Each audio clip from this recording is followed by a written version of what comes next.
신동빈 롯데그룹 회장이 10일 오후 롯데케미칼의 지분을 인수하고 지주사로 편입을 마쳤습니다.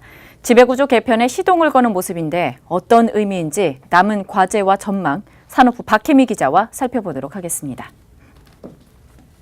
네, 박 기자, 신 회장이 그룹 현안 해결에 속도를 좀 내고 있는 것 같습니다. 지분 인수, 어떤 의미가 있습니까? 네, 어제 롯데지주가 이사회에서 롯데케미칼 지분 23.24%를 인수하고 4조 5천억 원을 이익 잉여금으로 전환하기로 했습니다. 지난 8개월간 국정농단으로 구속됐던 신 회장이 석방된 이후 처음 내린 결정인데요.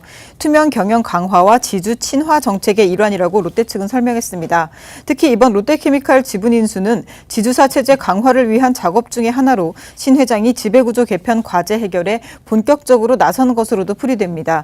우선 어제 매입한 지분은 호텔롯데와 롯데물산이 보유한 지분을 더해 총 796만 5,201주입니다. 이로써 그룹 내 유화사들이 지주로 편입됐습니다. 롯데는 이번 편입으로 그동안 백화점과 대형마트 등 유통이나 식음료 업종에 편중됐던 그룹 내 사업이 다각화되고 경쟁력이 높아질 것이라고 밝혔습니다. 사실 롯데케미칼은 최근 호황이 이어지면서 그룹 내 새롭게 떠오르는 효자 계열사 중 하나인데요. 이번 편입으로 지주사의 힘이 모아지게 된 건 사실입니다. 네, 지분이 이제 어떻게 보면 매입되면서 그동안 비용 부담이 만만치 않았을 것 같은데 어떻습니까? 네, 롯데 측은 이번 지분 매입 비용이 총 2조 2천억 원에서 3천억 원가량이라고 밝혔습니다. 이 중 일부는 차입금으로 일부는 예금으로 조달하겠다는 건데요.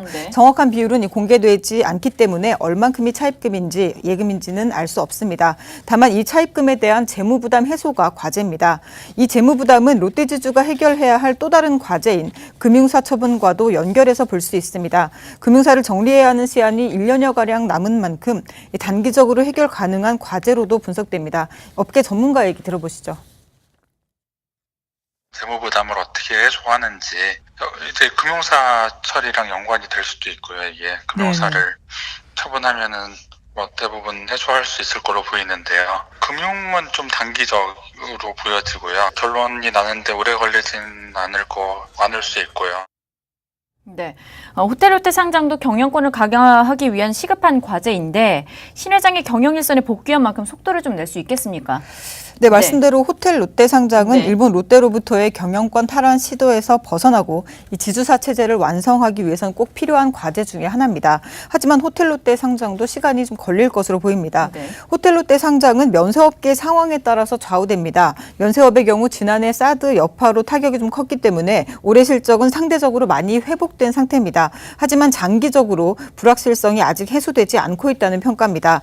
게다가 추가로 대형 면세점들이 속속 들어서거나 예정되면서 경쟁이 치열해지고 있고 아직 중국의 혐한령도 완전히 풀리지 않은 상태입니다. 보통 상장 시 유사기업의 사례를 모델로 삼는데 호텔신라의 경우를 보면 아직 면세업계의 불확실성으로 상장할 만한 지표가 나타나지 않고 있다는 분석입니다. 성장이 불확실한데 성급하게 상장할 수는 없고 결국 장기적인 작업이 될 것이라는 게 업계의 지배적인 시각입니다. 네, 신 회장이 석방이 되면서 이제 불확실성이 해소가 된 부분들도 있죠. 네, 맞습니다. 신 회장이 석방되면서 일본 롯데홀딩스 이사회의 이 경영권 탈환 시도와 같은 우려에서 일부 벗어나게 된 건 사실입니다. 다만 호텔 롯데 상장에 영향을 주는 업계의 불확실성과는 별개의 문제라는 게 전문가들의 시각입니다.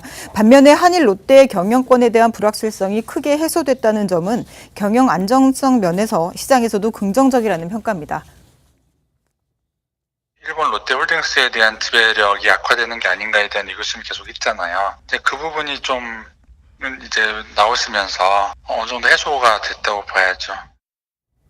네, 롯데그룹의 행보를 앞으로도 지켜보도록 하겠습니다. 박혜미 기자와 함께했습니다.